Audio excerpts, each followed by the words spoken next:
ये है एमजी की हेक्टर, क्योंकि इन 2 महीने में हमने इसको चलाया 6500 किलोमीटर और इसको हर पैरामीटर्स पे टेस्ट किया है। तो इसके लॉन्ग टर्म रिव्यू के लिए अगर आप रेडी हो तो जल्दी से चैनल को कीजिए सब्सक्राइब। बहुत अमेजिंग कंटेंट आप यहाँ पे मिस आउट कर रहे हो। चलिए स्टार्ट करते हैं। If you are driving your car in night, इसकी हेडलाइट बहुत परफेक्ट सॉल्यूशन आपको देगी फॉर लॉन्ग थ्रो। अब यहां पर जब लॉन्ग थ्रो की बात होती है तो यहां पे 2 प्रोजेक्टर हेडलाइट सेटअप दिए गए हैं जो फिनोमिनल वर्क करते हैं। नीचे एक फॉग लैंप यूनिट भी है and they actually work as cornering lamp for you. But ये है कि जब आप इसकी हाई बीम पे इसको करोगे तो आगे आने वाले जितने भी लोग हैं वो काफी इरिटेट होते हैं एंड वो जनरली जितनी भी एलईडीज हैं उनमें आप तकरीबन हर एक गाड़ियों के अंदर देखोगे। So you don't really have to drive on the high beam because high beam जो है वो कारण बनता है एक्सीडेंट होने का। तो दीज हेडलाइट्स 10 on 10। इसकी जो चंकी क्रोम ग्रिल है उसके अंदर बहुत सारा क्रोम है एंड ये ओवर क्रोम जो है वो मुझे लगता है पर्सनली। तो अगर आपको क्रोम पसंद है और आपको ये चाहिए कि वो इंडियन टच, क्योंकि इंडियन जो है क्रोम से बहुत प्यार करते हैं, एंड अगर आपको क्रोम पसंद है, here is the grill. Grill के ऊपर बहुत सारे पैटर्न्स हैं। पैटर्न के अलावा आप हनीकॉम स्ट्रक्चर्स के अंदर देखोगे which will help the condenser unit as well as the radiator grille. तो कूलिंग में, एयर कूलिंग में एक नंबर काम किया एमजी ने। फ्रंट में दिए गए हैं 2 पार्किंग सेंसर्स। वैसे तो ये 2 काफी है, मुझे कहीं पर भी परेशान नहीं किया इन्होंने। और जैसे ही आपकी स्पीड स्लो होगी, आप क्लस्ट्रोफोबिक जगह में होंगे, ये आपको हेल्प करने वाली है। यानी कि without taking anyone's help you can actually drive this car even in the market, in the complex places and even in claustrophobic places. तो आपको घबराने की जरूरत नहीं है, बड़ी जरूर है ये। और इसीलिए ये पार्किंग सेंसर दिए गए हैं along with the 360 degree camera. The best part is ये 360 डिग्री कैमरा बहुत अच्छा व्यू देता है। Also you can actually switch it to different modes. आपको केवल राइट का चाहिए तो आप राइट के व्यू को जो है यहाँ पे एक्सेस कर सकते हो थ्रू इंफोटेनमेंट सिस्टम। अब इंफोटेनमेंट सिस्टम ऐसा है जिसके ऊपर हम लंबे से बात करेंगे, लेकिन जब गाड़ी के अंदर चलेंगे तब, because it gets a split LED headlamps. तो ऊपर जो डीआरएल पोर्शन है तो ये बाई फंक्शनल है, तो टर्न इंडिकेटर में भी कन्वर्ट हो जाती है and you get LED DRLs when you are not using the turn indicator. तो एक अच्छा इफेक्ट देती है। और इसका जो डिजाइन है फ्रंट का वो मुझे काफी पसंद आता है। तो those people who are looking for a car और एन एसयूवी जिसकी रोड प्रेजेंस काफी अच्छी हो, you can actually go for Hector here. Totally deserves good marks here. These are not the regular wipers, so whenever you clean the windshield, you will find that the area has been swept for a longer period of time. और ज्यादा बड़ा area cover होने की वजह से जो visibility है उसको जल्दी से क्लीन करता है। इस वाले एरिया पे काफी डेप्थ दी गई है, तो डेब्रिस जो है वो इधर ही इकट्ठा होगा। It won't eventually land up throwing the debris in the engine bay. So ये कमाल की चीज है। This is the side profile and the first thing you will look on the side profile are these tires. ये जो tyres हैं वो machine cut alloy wheels के साथ में ऑफर किए गए हैं। बट 215 सेक्शन प्रोफाइल इस पूरी बड़ी गाड़ी को जो है वो जस्टिस पे करते हुए नजर नहीं आते। मुझे लगता है 225 यहाँ पर जो है वो टायर बैर मिनिमम होने चाहिए थे। 215 55 रेडियल 18 इंचेस जो है वो आपको यहाँ पे ऑफर किए गए हैं। Thank god it has been offered with 18 inch tyre size. But 215 section profile tyres आप एक्चुअली क्रेटा में देखते हैं, सेल्टॉस में देखते हैं, यानी कि जो मिड साइज क्रॉसओवर्स हैं, मिड साइज एसयूवीज हैं, उनके अंदर देखेंगे। But when it comes to the dimension, Hector is a clear win here and that is the reason why these tyres do not go with the profile with the dimensions of the car. This is the ORVM, काफी बड़ा ORVM है। तो जब आप highways पे cruise करेंगे ये आपको काफी मदद करने वाले हैं। विजिबिलिटी अच्छा देती है, रियर की विजिबिलिटी। रात में मुझे लगता था एंटी ग्लेयर इसके अंदर होना चाहिए था, बट वो ऑफर नहीं किया है। एंड ना ही केवल एंटी ग्लेयर, आपके पास में जो है वो ब्लाइंड स्पॉट मॉनिटर भी इसके अंदर नहीं ऑफर होता है। And also these ORVMs are not heated. तो ये 3 चीजें हैं जहां पर थोड़ा सा वर्कआउट करना चाहिए था। टर्न इंडिकेटर आपको ऑफर किया गया है with dual tone treatment and you go with the 360 degree camera. Unlike other manufacturers and OEMs, MG has actually offered you with a request sensor. This request sensor will help other passengers, and if you want to access Hector from the left side, you can actually do it while resting the key fob in your pocket. Locked, unlocked. These are the real roof rails and just look at them. They are fitted so perfectly that you can actually count the amount of body roll it can have around the corners. जो Hector के अंदर ground clearance offer किया गया है that is 192 and मुझे इसको कहीं पर भी प्रॉब्लम नहीं हुई निकालने में। मैंने इसको अर्बन ज्यादा ड्राइव किया है comparative to rural, but rural में भी जब मैं लेके गया हूं तो मुझे कहीं से ऐसा नहीं लगा कि अपने एसयूवी मार्क से कहीं बाहर आई हो। यानी कि आप इजीली इसको पॉटहोल्स में, ऐसे जगह पर जहां पे ज्यादा खड्डेदार सड़कें हैं या फिर वहां पर जहां पे ग्राउंड क्लियरेंस की एक्चुअली में जरूरत ज्यादा चाहिए, तो ये एक अच्छी ग्राउंड क्लियरेंस ऑफर करती हुई नजर आती है। 192 मिलीमीटर की ग्राउंड क्लियरेंस वैसे ऑन डॉक्यूमेंट्स थोड़ा आपको रियलाइज कराएगी कि यार कम है, 200 से ऊपर होनी चाहिए, बट इन रियल लाइफ मुझे समस्या कहीं नहीं आई। दोस्तों ये है हेक्टर की रियर प्रोफाइल, और रियर प्रोफाइल से एक चीज एक्स्ट्रा जो है वो मुझे लगती है ओवरडन लगती है। जो इसकी विड्थ है कनेक्टिंग लैंप की वो काफी बड़ी रखी गई है, तो नाइट में जो इफेक्ट देती है वो थोड़ा सा अनरियलिस्टिक लगता है, वो आफ्टर मार्केट ट्रीटमेंट ज्यादा लगता है। पुराने वाली या प्री फेसलिफ्टेड हेक्टर के अंदर ये वाली स्ट्रिप नहीं आया करती थी, और उसकी जो टेल लाइट यूनिट है वो सिंगल एंटिटी हुआ करती थी, यहाँ तक जो है उसको बनाया गया था। बट ये थोड़ा सा इसकी हाइट जो है वो ज्यादा होने की वजह से हल्का सा ऐसा लगता है कि शायद आपने जो है बाहर से फिट कराई हो। You get chrome, you get wiper set, you also get a spoiler, high mounted stop lamps, defogger, so you will get all the those things which you actually want in the rear profile. इसका जो sensor है वो बार बार sense कर ले रहा है और इसी वजह से बूट को एक्सेस कर दे रहा है। आई rather keep it closed.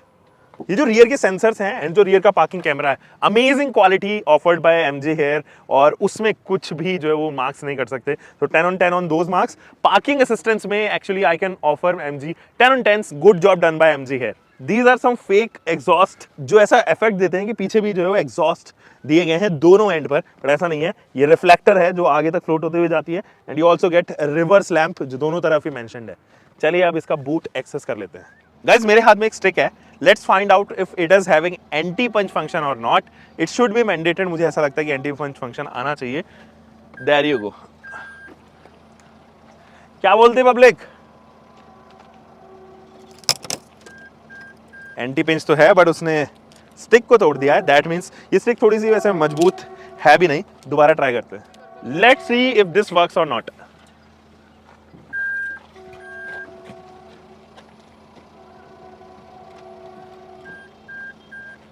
Smart, हाँ।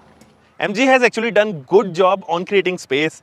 यहाँ पर हम प्रैक्टिकलिटी की अगर मैं बात करूं तो जो बूट स्पेस है वो काफी प्रैक्टिकल है, और इन टर्म्स ऑफ वॉल्यूम ये 587 लीटर्स का बूट स्पेस ऑफर करती है, जो इस सेगमेंट में, या मैं कहूं इस सेगमेंट में कम्पीट करने वाली जितनी भी गाड़ियां वो ऑफर नहीं कर रही हैं। इसका एक सबसे बड़ा रीजन ये है कि हेक्टर एक 5 सीटर है और इसी वजह से इतना बड़ा बूट जो है वो यहाँ पे निकल के आ पाया। बट आप जब हेक्टर प्लस लेंगे तो ये बूट जो है वो कॉम्प्रोमाइज होगा, एंड और वो थर्ड रो में यूटिलाइज होती हुई नजर आएगी स्पेस। तो ये जो है ऑलमोस्ट फ्लैट बॉटम है, and there is a board जो इसको कवर करता है, ज्यादा प्रैक्टिकल बनाता है। छोटी मोटी स्पेसेस इधर भी है, आप चाहो तो यहाँ पर भी अपना सामान रख सकते हो, और इधर जो टूल्स वगैरह कुछ दिए गए हैं वो रखने की जगह है। You also gate 60-40 split seats, और यहाँ पे जो है वो एक पार्सल ट्रे भी है, एंड इस पार्सल ट्रे को फिक्स करना एक्चुअली काफी ईजी है। There you go with the parcel tray। आप यहाँ पे कुछ छोटा मोटा सामान रख सकते हो। The other end of the parcel tray is actually attached with a Velcro, and जो Velcro है वो आगे सीट्स में चिपक जाता है, और वहाँ पर भी जो है वो गैप को फिल कर देता है, ताकि कुछ भी सामान अगर पीछे से गिर रहा है या आप चाहें तो छोटा मोटा सामान, हैंडबैग्स वगैरह रख सकते हो। काफ़ी पावरफुल Velcro है वैसे। बंद करते हैं, इंटीरियर्स में कुछ जानते हैं। हेक्टर की फर्स्ट रो हो चाहे सेकंड रो हो, स्पेस काफी ज्यादा ऑफर किया है, और यहाँ पर अगर आप देखो तो इलेक्ट्रॉनिकली एडजस्टेबल सीट्स आपको ऑफर करती हैं। ना केवल driver side but passenger side भी आपको इलेक्ट्रिक सीट्स ऑफर की गई हैं। स्टीयरिंग थोड़ा सा बड़ा जरूर लगता है देखने में, आपको लगेगा कि बड़ा लगेगा देखने में, छोटा नहीं लगेगा, और लेकिन जो उसका फीडबैक है वो काफी अच्छा है। You also get a dead pedal. यहाँ पर भी अगर आप देखोगे तो बहुत सारे बटन दिए गए हैं और आपको काफी एंगेज रखेंगे, क्योंकि आप एक से बूट एक्सेस कर सकते हो, आप इंटीरियर्स की लाइट डिम या ज्यादा कर सकते हो, हेडलाइट लेवलर है यहाँ पर, ORVM के कंट्रोल्स भी इधर दिए गए हैं, and there is a dedicated button for ORVM। आप चाहो तो उसको बंद कर सकते हो। देयर यू गो, ORVM बंद हो गया है। अभी ORVM जो है वो वापस अपनी पोजीशन में ट्रैक कर चुका है। तो ये तमाम चीजें जो है उसके राइट पैनल पे हैं, लेफ्ट पैनल पे दिखाते हैं। So this is first row, और यहाँ पर मैं बहुत खुला खुला महसूस कर रहा हूँ। अगर आप एक कपल हो and your wife is sitting beside you, you would want कि आप जब भी लॉन्ग ट्रिप्स पर जा रहे हो तो वो पास में रहे। तो जो दोनों सीट्स के बीच में डिस्टेंस है वो इतनी बड़ी एसयूवी होने के बावजूद भी काफी पास में है। तो कुछ चीजें ऐसी हैं जो आपके पास में कॉमन है, जैसे कि आप इधर देखोगे यहाँ पे हैजार्ड लैंप, या फिर हम वेंटिलेटेड सीट्स के बारे में बात करें, ये तमाम चीजें जो है वो गियर लीवर के पास में ही ऑफर की गई हैं। तो दोनों पैसेंजर और को ड्राइवर दोनों ही जो है वो एक्सेस कर पाएंगे। There also wireless charging option available in this SUV, but काफ़ी कम वॉट के साथ में है। तो रीज़न ये है कि कभी कभी जो है वो आप जब चला रहे हैं गाड़ी और काफ़ी टाइम हो चुका है गाड़ी को चलाते हुए, आपने वायरलेस चार्जिंग पे लगाया हुआ है, तो वो ना फ़ोन को गर्म करने लगता है। तो वो एक मेजर इशू मुझे यहाँ पर लगता है। Wired Android auto Apple CarPlay है, आप चाहो तो उसको वायरलेस भी कनेक्ट कर सकते हो। तो यू गेट एन एक्सेस करोगे तो बहुत जल्दी क्विक, जैसे ही आप प्लग इन करोगे तुरंत जो है वो इंफोटेनमेंट सिस्टम से वो कनेक्ट हो जाएगा। एक मेजर प्रॉब्लम ये है, फॉर एग्जाम्पल मैंने गाड़ी बंद की और मैं चला गया हूँ गाड़ी बंद करके, और मैं वापस आया हूँ गाड़ी के पास में, और या फिर काफ़ी टाइम बाद में मैं गाड़ी को पहली बार स्टार्ट कर रहा हूँ, तो जैसे मैं स्टार्ट करूँगा और मैं रिवर्स मोड पे डालूंगा तो बहुत टाइम लगा देता है इसका इंफोटेनमेंट सिस्टम रिवर्स मोड को एक्सेस करने में और ये कैमरा एक्सेस करने में, विच इज़ एन इशू। अभी तो क्योंकि ये काफ़ी देर से स्टार्ट खड़ी हुई थी इसलिए ये नहीं हुआ, बट अगर आप लॉक करते हो गाड़ी को, चले जाते हो 1-2 घंटे बाद में दोबारा आते हो, इसके इंफोटेनमेंट सिस्टम को के इकोसिस्टम को जगाने में थोड़ा टाइम ज़्यादा लगता है, and that is a headache. वो प्योर पेन नज़र आता है, and the only reason is जब आप चाहते हैं क्विक आपको रिवर्स करनी है तो आपके पास में वो एक्सेस ही नहीं होता है। इसका पार्किंग असिस्टेंस भी जो है वो ऑफ हो जाता है, सेंसर्स काम नहीं करते हैं क्योंकि उनको भी यहाँ पर जो है वो डिस्प्ले करनी होती है वो तमाम चीज़ें, वो एक बड़ा इशू है। Air condition unit is phenomenal, मतलब मुझे इससे बेटर एयर कंडीशनिंग यूनिट इस सेगमेंट में नहीं लगी है, टू बी वेरी फ्रैंक। इतने बड़ा केबिन होने के बावजूद भी it keeps the cabin cool, कोई प्रॉब्लम नहीं है उसके केबिन में को लेके यहाँ पे, तो वो तो मुझे अच्छी लगी। जो मटेरियल इस्तेमाल किया गया है एमजी ने वो भी काफ़ी फिनोमिनल है, B it the leatherette seats है, वेंटिलेटेड सीट्स, या फिर जिस तरीके की फिट एंड फिनिश है, क्वालिटी ऑफ मटेरियल है, एंड जिस तरीके से उसको टक इन किया गया है, एम्बिएंट लाइट दी गई है, तो वो काफ़ी अच्छा रखा गया है। तो यहाँ पर भी आप पैनल गैप 0 के बराबर देखोगे। There won't be any ill fitness around the dashboard और any other part of the SUV which will make and look more premium. You get an IRVM, but problem with this IRVM is there is a small play with it. तो जब आप चलाओगे इसको, हल्का सा ऊपर नीचे मूव करोगे तो ये प्ले जरूर इसके अंदर आता है। मुझे लगता है फ्रेमलेस से ज़्यादा बेहतर इस पे सूट करता। You get big amount of sunroof, यहाँ पर जो है पैनोरामिक सनरूफ है, काफ़ी बड़ी है, तो वो भी आप एक्सेस कर सकते हो। अच्छी बात यह है कि टिंटेड है, ब्लैक रखा गया है, तो बहुत ज़्यादा देर तक जो है वो आप इसको धूप में भी रखोगे तो भी अंदर जो है वो चल रहता है। बट कितना भी आप कर लो, अगर आप सनरूफ को ओपन छोड़ दे रहे हो या खुला छोड़ दे रहे हो तो गर्मियों में आपको परेशान करेगा ही करेगा। बेस्ट सॉल्यूशन इज इसको यहाँ पे बंद कीजिए ताकि आपको परेशान ना करे और ठंडे रखने में ज़्यादा मदद करे। ऊपर से आने वाली जितनी भी धूप है ना वो परेशान करेगी आपको समर्स में। You get a sunglass holder, old school cars की तरह यहाँ पे सनग्लास होल्डर भी है, एक सनवाइजर होल्डर भी है with a vanity mirror, and you also gate ये लाइट यहाँ पे विद अ कार्ड होल्डर। यहाँ पर भी आपके पास में वैनिटी मिरर है विद अ लाइट। ये तमाम चीज़ें यहीं पे दी गई हैं। ग्रैब हैंडल है, उसके साथ में कोट हुक है, वो तीनों ही ग्रैब हैंडल के साथ में है, तो वो चीज़ मुझे परफेक्ट लगती है। ये जो ग्लव बॉक्स यहाँ पे ऑफर किया गया है वो है तो काफ़ी बड़ी अमाउंट का ग्लव बॉक्स, उसमें कोई समस्या नहीं है, लेकिन जो कूल्ड ऑप्शन है वो काफ़ी कम इफेक्टिव है। आप रखेंगे बॉटल तो हो सकता है 2-4 घंटे के बाद में वो ठंडी हो। अगर आप लॉन्ग डिस्टेंस कर रहे हैं तो इंस्टेंट कूलिंग तो नहीं करेगा, क्योंकि वो एसी का एक हल्का सा वेंट उस तरफ जो है वो डेडिकेट कर दिया गया है, बट वो इफेक्टिव एक्चुअली में नहीं है फॉर सर्टेन रीजन, पता नहीं जो शायद ट्विनिंग जो है वो ढंग से नहीं हो पाई है इस कूल्ड ग्लव बॉक्स की। डिजिटल इंस्ट्रूमेंट क्लस्टर काफ़ी अच्छा है, नीट क्रिस्प व्यू देता है आपको, अलग अलग थीम्स में चेंज भी हो जाता है, और आपको इन सभी को कंट्रोल करने के लिए ये लेफ्ट साइड के कंट्रोल्स जो हैं वो दिए गए हैं, इससे आप एक्सेस कर सकते हो।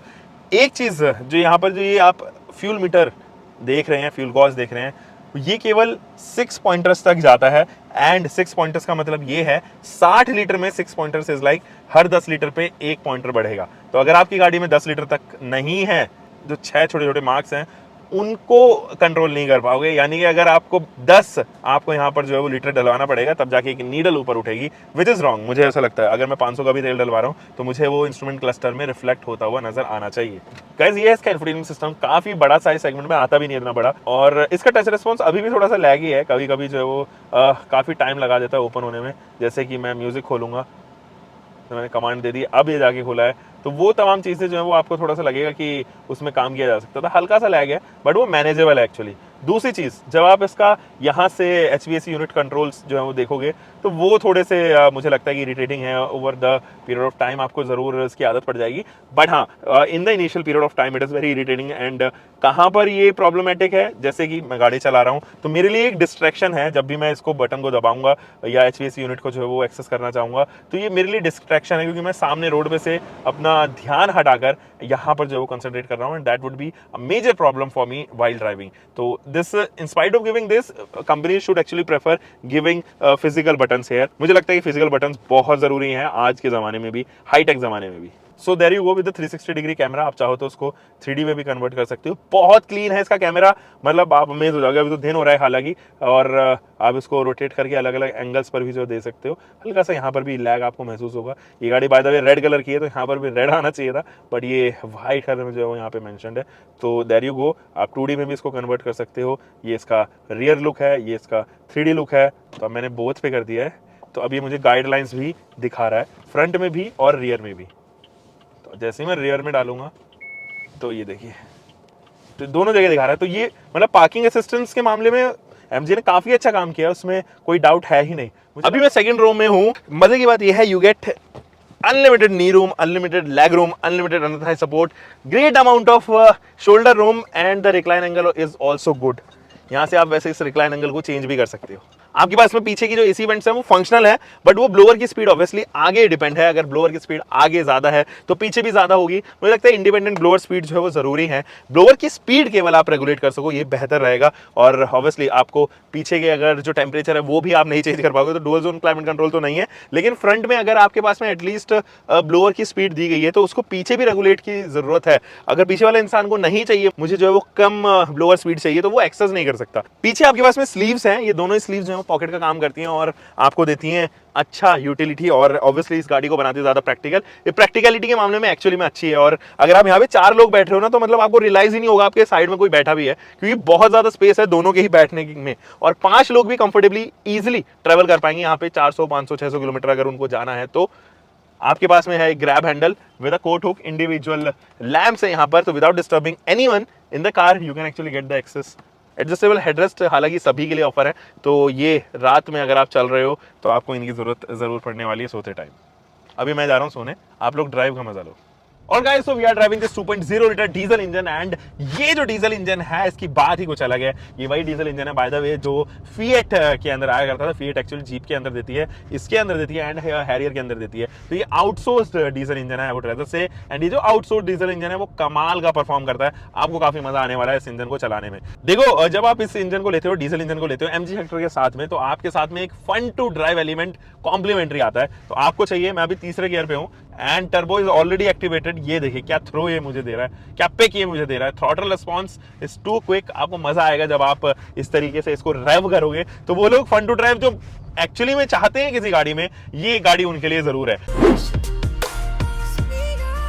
देखो, इसका जो स्टीयरिंग व्हील है वो काफी बड़ा होने के बावजूद भी जो रेस्पॉन्स आपको देगा दैट इज फेनोमिनल। आपके पास में हमेशा से जो है फीडबैक यहाँ पर रहने वाला है। तो आप चाहे लेफ्ट मूव करें या राइट मूव करें, दोनों ही तरफ आप मूव करते टाइम आप इस स्टीयरिंग व्हील से कमांड महसूस करोगे। आपको रियलाइज होगा कि यार कुछ तो अलग है स्टीयरिंग व्हील में। तो वो कहीं ना कहीं आपको सिटी और हाईवे दोनों में ही जो है वो हेल्प करता हुआ नजर आएगा। अब जब स्टीयरिंग व्हील की बात हुई है, let's talk more about the steering wheel. So you have enormous number of controls here and you will love them because these are actually shortcut for you. If you want to access the infotainment system, you have these controls on the right panel of the steering wheel, while if you want to get connected to the MID, or I would rather say the digital instrument cluster, you can access these controls. So you will love engaging yourself with the steering wheel.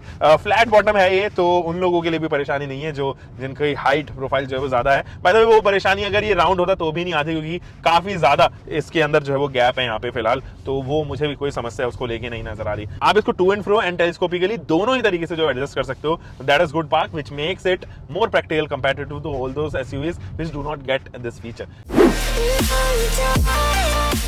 यहाँ पर मैं seats के बारे में बात करूं, अच्छी seat है, मतलब कंफर्टेबल सीट है, काफी बड़ी सीट है। और इस सेगमेंट में आने वाली जितनी भी सीट है उन सीट्स में से मुझे अच्छी लगती है। आपके पास में वेंटिलेटेड सीट्स का ऑप्शन होता है, हीटेड नहीं है, वेंटिलेशन जरूर है। तो उन एरियाज में जहाँ पे गर्मी ज्यादा रहती है, उमस ज्यादा है, आप मुंबई रह रहे हो, चेन्नई रह रहे हो, बैंगलोर रह रहे हो, दिल्ली रह रहे हो, तो आपके यहाँ पर कमर पे जो है वो, बैक पे जो है कोई पसीना नहीं आएगा, स्वेट जो है वो बिल्कुल नहीं नजर आएगा। आप किसी मीटिंग में जा रहे हो and you want to look groomed, तो आप गाड़ी में ही ग्रूम कर सकते हो और आपको परेशानी नहीं होगी। तो ये चीज अच्छी है। अब देखो, मैं उबड़ खाबड़ रास्ते पे जानबूझ के लेके आया हूं और यहां से इंटीरियर से हटा के आपका दिमाग सीधा सस्पेंशन में लेके आता हूं। भले ही इसके 215 सेक्शन के टायर्स हैं जो प्रोफाइल वाइज तो थोड़े स्किनी लगते हैं, but when it comes to giving comfort to the car और the people sitting inside the car, you will love the performance because these tyres and suspension have so greatly matched with each other that the comfort is uncompromised here. तो comfort level आपका जो है वो बिल्कुल mated है with this car, वो कहीं नहीं जाता। तो आप भले ही ऊबड़ खाबड़ रास्तों पे कितना भी चलें, आप ऊपर नीचे चल रहे हैं या फिर समतल सड़क नहीं है, तो ये अंदर तक जो है वो उन अनकंफर्टेबल सिचुएशंस को अंदर तक नहीं आने देता है, उन पैचेस को जो है वो अंदर तक नहीं आने देता है। तो ये एक बेहतरीन बात है इस गाड़ी की। अच्छा, ये जैसे ही मैंने राइट घुमाया, मेरे को इंडिकेटर देने की जरूरत नहीं पड़ी। यहाँ पर इंटेलिजेंट टर्न इंडिकेटर्स एमजी जो है वो कहलाते हैं, और जब हम इंटेलिजेंट वर्ड लगाते हैं दैट मीन्स कि कुछ स्मार्ट होगा, कुछ ऐसा होगा। बट प्रॉब्लम यहाँ पर ये है, फॉर एग्जाम्पल मैं इधर राइट साइड में चल रहा हूँ, मुझे लेफ्ट लेनी है, और वो मैंडेटरी लेफ्ट है या मुझे लेफ्ट लेनी है, तो मुझे अचानक से वो लेफ्ट साइड का इंडिकेटर जो है वो टर्न ऑन हो जाएगा। जहां पर नेसेसिटी भी नहीं है वहां पर भी जो है वो लेफ्ट साइड का जो है वो इंडिकेटर टर्न हो जाता है। तो वो थोड़ी सी इसके साथ में लगता है। एंड वो जो सेंसिटिविटी है ना स्टीयरिंग के साथ में इंडिकेटर्स टर्न ऑन होने की, जो एक सिंक्रोनाइजेशन आई वुड रादर से, वो है ना, वो बहुत ही लो लेवल पे की गई है। जैसे कि अगर मैं चला रहा हूँ गाड़ी और मैंने हल्का सा कट लिया तो ये राइट साइड का टर्न इंडिकेटर ऑन हो गया, जो मुझे लगता है कि नहीं होना चाहिए। तो उसको ज्यादा फीडबैक पे जो है वो बनाना चाहिए था टर्न इंडिकेटर को। वो स्मार्ट फीचर है नो डाउट, बट थोड़ा सा ऐसा फीचर है जो कभी कभी आपके लिए नुकसानदायक भी बन सकता है या डिसएडवांटेज भी जो है उसके उभर के आ सकते हैं सामने। यहाँ पे this is the horn pitch, good numbers on that part. हाँ जी, तो हम सस्पेंशन के बारे में बात कर रहे थे। देखिए कितना उबड़ खाबड़ रास्ता है, लेकिन मैं यहाँ पर भी इजीली क्रूज कर पा रहा हूँ। And the only reason is you get the suspension. Normal suspension ही है, मैकफर्सन स्ट्रट, टॉर्शन बीम, ये दोनों इस्तेमाल किए गए हैं, बट उसके बावजूद भी इतनी बड़ी गाड़ी में वो बेहतरीन परफॉर्म कर रहे हैं। That is good. अब हम जरा बात कर लेते हैं कि कैसी है इसकी बॉडी रोल। तो नहीं है, बॉडी रोल है और राउंड द कॉर्नर्स आपको एविडेंट भी होती है। और अब मोनोकॉक चैसी है तो आपको इतना ज्यादा तो परेशान नहीं करती। लेटरल फ्रेम होती तो और परेशान करती, just like you get in Scorpio N या फिर बोलेरो एन में भी आप देखते हो उन तमाम जगहों पे जो वो आपको मिलता हुआ नजर आता है। बड़ा बॉडी रोल इसके अंदर उस लेवल का नहीं है, बट एविडेंट है। आप उस एसयूवी बॉडी शेप से कभी भी जो है वो बॉडी रोल नहीं निकाल सकते। राउंड द कॉर्नर ज्यादा है, यू टर्न्स पे ज्यादा है, बेंड्स पे ज्यादा है, इन तमाम जगह जो आपको बॉडी रोल्स देखने को नजर आने वाले हैं। ब्रेकिंग एफिशिएंसी, क्या काम किया है यहाँ पे एमजी ने। Superb job done by MG here on the braking. Front में भी डिस्क ब्रेक्स हैं, रियर में भी डिस्क ब्रेक्स हैं, एंड ये जो सेटअप है front and rear disc brakes का, वो उसको ज्यादा डिफरेंट बनाता है, जिसकी वजह से जब आप पैनिक ब्रेकिंग भी करोगे, आपको ऐसा ब्रेक भी आप जो है वो अचानक से ब्रेक भी मारोगे तो गाड़ी जो है वो इफेक्टिवली यहाँ पर जो है वो अपनी ब्रेकिंग डिस्टेंस कम करती हुई नजर आएगी। ब्रेक जो है वो आप जैसे ही अप्लाई करोगे तो धीरे धीरे करके जो है वो रुकती हुई नजर आती है। तो वो एक अच्छा काम किया है यहाँ पे एमजी ने, उसको लेके अच्छे मार्क्स। इसकी जो इफेक्टिवनेस है इस इंफोटेनमेंट सिस्टम की, वो आपको जो परेशान कर सकती है जब आप लॉन्ग डिस्टेंस चल रहे हैं, रात में चल रहे हैं। वो आंखों में हल्का ज्यादा चुभती है क्योंकि बहुत बड़ा पैनल है ये, और जब बड़ा पैनल मिलता है तो उसको डिम होना चाहिए, और ये डिम भी होती है। आप लाइट जलाओगे तो ये हल्की सी डिम भी होगी, लेकिन ऑब्वियसली बहुत बड़ा पैनल होने की वजह से आपको जो उसको जनरली बंद ही करके रखना चाहिए। मैं केवल एमजी में बात नहीं कर रहा हूँ, ये मैं ओवर और ओईएम्स में बात कर रहा हूँ। आप अगर नहीं इस्तेमाल कर रहे हो या आपने गाना लगा दिया तो आप उसको स्टैंड बाय मोड पे डाल के इसको डीएक्टिवेट कर सकते हो, और वो चीज अच्छी है। यहाँ पे अच्छी बात यह है कि इसकी हेडलाइट यूनिट यहाँ पे कमाल किया भाई। देखो अभी भी जो है वो मेरे ख्याल में 5:30-6 बज रहे होंगे, अभी भी अगर मैं इसको टर्न ऑन कर दे रहा हूँ तो आगे जो है वो थ्रो देखिए आप, और हाई बीम पे ये थ्रो और बढ़ जाता है। और द बेस्ट पार्ट इज, अगर मैं किसी भी एंगल पे गाड़ी को मोड़ रहा हूँ तो कुछ देर मुड़ते ही इसके फॉग लैम्प यूनिट्स भी एक्टिवेट हो जाएंगे, या फॉग लैम्प के एक्स्ट्रा पार्ट कॉर्नरिंग लैंप्स भी एक्टिवेट हो जाएंगे। वो आपको ज्यादा एक्सेस दे देंगे, ज्यादा रीच दे देंगे, जिससे आपको ऐसी जगह है जहां पर आपके लिए ब्लाइंड स्पॉट क्रिएट हुआ है वो भी जो है वो विजिबल हो जाएगा। तो उस चीज के लिए भी मुझे लगता है कि एमजी ने यहाँ पे बेहतरीन काम किया है। विंडशील्ड अगर हम देखें तो काफी बड़ा सा विंडशील्ड एरिया है। आगे आप भी देखेंगे तो डायगनली भी आप यहाँ पर देख पाएंगे कि यहाँ पे जो है वो अच्छा काम किया है। बड़ा साइज जो है वो विजिबल है, एविडेंट है, even if you are sitting inside. गाड़ी के अंदर से तो आप जनरली नहीं बता पाएंगे ना कितना बड़ा है, लेकिन जब इसका बोनट देखोगे तो वो विजिबिलिटी फैक्टर जो है वो बढ़ाता हुआ नजर आएगा। आपको पता रहता है हमेशा कि उस एंगल से मेरी गाड़ी टच हो सकती है, तो वहां से आप बचाने की कोशिश हमेशा करोगे। अच्छा चलिए माइलेज के बारे में जरा बात करते हैं। ये गाड़ी आपको 12 के आसपास जो है वो माइलेज देगी, 12 या 12 से नीचे सिटी के अंदर माइलेज देगी। But when it comes to highway driving you will feel कि इसका जो हाईवे पे है वो ऑलमोस्ट मुझे लगता है 33% माइलेज जो है वो इंप्रूव हो जाता है। तो हाईवे पे ये आराम से 16, 17, 18 से नीचे ही जो है फ्लक्चुएट करती हुई नजर आएगी। वहां भी फ्लक्चुएशंस आपको नजर आने वाले हैं। तो उन तमाम जगह आपको ये माइलेज अच्छा देगी, कोई परेशानी नहीं है। और जो आपको एक 70 bhp प्रोड्यूस करने वाला इंजन मिल रहा है तो आप क्या उम्मीद कर सकते हो। इतना माइलेज तो मेरे ख्याल में ठीक है, उससे कोई भी समस्या मुझे तो नजर नहीं आ रही है। कुछ चीजें और जैसे कि एम्बिएंट लाइटिंग या इसके जो इंडिविजुअल लाइट्स हैं ये भी एलईडीज दी गई हैं, ये पूरे एम्बियंस को काफी अच्छा बना देती हैं। तो आपका माहौल तो बना रहेगा गाड़ी के अंदर जब आप अपने दोस्तों के साथ में लॉन्ग ट्रिप्स करोगे, कहीं और पर जो है वो लेके जाओगे इस गाड़ी को। क्या लॉन्ग ड्राइव के लिए गाड़ी बनी हुई है? जी हाँ, मतलब उसमें कोई डाउट नहीं है। क्या ट्रिप्स के लिए गाड़ी बनी हुई है? जी हाँ, कोई उसमें डाउट है ही नहीं। सेकेंडरी थॉट में नहीं दे सकता हूं, क्योंकि बहुत सारा स्पेस, प्रैक्टिकलिटी एंड बड़ा साइज के साथ में अच्छा इंजन, ये तमाम चीजें जो आपको यहाँ पर मिलती हैं, जो उसको ड्राइवर फ्रेंडली बनाती हैं, पैसेंजर फ्रेंडली बनाती हैं, प्रैक्टिकलिटी के मार्क्स इसके ऊपर जुड़ जाते हैं। वो तमाम चीजों के अंदर जो है वो अच्छा करती हुई नजर आती है। तो फिर भी अगर आप देखें तो अभी 1 लाख रुपए जो है एमजी ने कम किया है, बिकॉज एमजी हेक्टर की सेल्स काफी कम हुई है, और जब सेल्स कम होती है तो ऑब्वियसली आप जानते हैं कि ओईएम्स कुछ ना कुछ और ऐसे ऑफर जो है लेके आते रहते हैं। तो 1 लाख रुपए और कम हुए, 13,99,000 रुपए से इसकी एक्स शोरूम प्राइस अब जो स्टार्ट होती है, और आप इसको एक्चुअली खरीद सकते हो। ये पेट्रोल के प्राइस में बता रहा हूँ, हो सकता है कि डीजल के प्राइसेस में 1 लाख रुपए तक का अंतर हो। You can check out on the internet, या फिर आप हमारी वेबसाइट कारबाइक 360 पे भी चेकआउट कर सकते हो। दोस्तों एमजी हेक्टर डेफिनेटली एक वर्थ बाइंग एसयूवी है अगर आप डीजल में चाहते हैं इसको खरीदना। तो एक पंची इंजन आपको मिलता है, आप चाहो तो उसका मैनुअल ट्रांसमिशन खरीदो, और वो भी बेहतरीन आपको जो है वो यहाँ पर जो है ड्राइव एक्सपीरियंस देगा। ये हाईवे के लिए, सिटी के लिए, दोनों के लिए बनी है। मुझे लगता है हाईवे के लिए ज्यादा बनी है, काफी पंची इंजन होने की वजह से। तो आप जो है वो राउंड द कॉर्नर्स फास्ट जा सकते हैं। इनफैक्ट आपको ओवरटेक करना है तो आपको प्लान नहीं करना पड़ेगा, आप पहले से ही प्री प्लान जो है वो यहाँ पर ओवरटेक कर पाएंगे, वो अच्छी बात है। अच्छी हेडलैम्प्स जो है वो उसको यहाँ पर ज्यादा नंबर्स ऑफर करती हुई नजर आएंगी। कुछ चीजें और है एमजी हेक्टर के साथ में जो मुझे लगता है कि आपके साथ में शेयर करनी चाहिए, वो है इसकी स्पेस मैनेजमेंट। मतलब मुझे लगता है इस सेगमेंट में आने वाली और जितनी भी गाड़ियां इतनी स्पेस आपको ऑफर करने वाली है यहाँ पे। हाँ, इसके पेट्रोल इंजन से अगर आपको माइलेज चाहिए तो आप उससे एक्सपेक्ट मत कीजिए। पेट्रोल इंजन थोड़ा सा कॉस्ट, आपको रनिंग कॉस्ट जो है वो ज्यादा ऑफर करेगा, वहां पर थोड़ा सा लगता है। लेकिन डीजल में जहां बात की जाए माइलेज की, इट गिव्स गुड माइलेज आपको, तकरीबन 11 के करीब, 12 के करीब जो है वो सिटी में देगा, अगर आप एग्रेसिव रेविंग नहीं कर रहे हैं तो। अगर आप हाईवेज पे हैं तो मैंने इसके साथ में तकरीबन 17-18 भी ये टच कर देती है, वहां तक जो है माइलेज निकाला है। उससे ज्यादा जाना इससे मेरे लिए तो पॉसिबल नहीं है, मेरी इतनी अच्छी ड्राइविंग नहीं है कि मैं 18 से ऊपर इसमें माइलेज निकाल पाऊँ। लेकिन 16, 17, 18 ये हाईवे बहुत ईजिली फ्लक्चुएट करेगी, उसमें कोई समस्या आएगी नहीं आपको। तो रियल लाइफ माइलेज भी तकरीबन इसका इतना ही है, और आप ट्रिप्स प्लान करते हो रेगुलर, मेरे ख्याल में एक बेहतरीन ऑप्शन आपके लिए यहाँ पे होता हुआ नजर आएगा। हम मिलेंगे एक और नई वीडियो के साथ में, एक और लॉन्ग टर्म रिव्यू के साथ में। आप देखते रहिए car bike 360। Until next time, bye bye, keep doing car bike, whatever you are having, drive safe guys.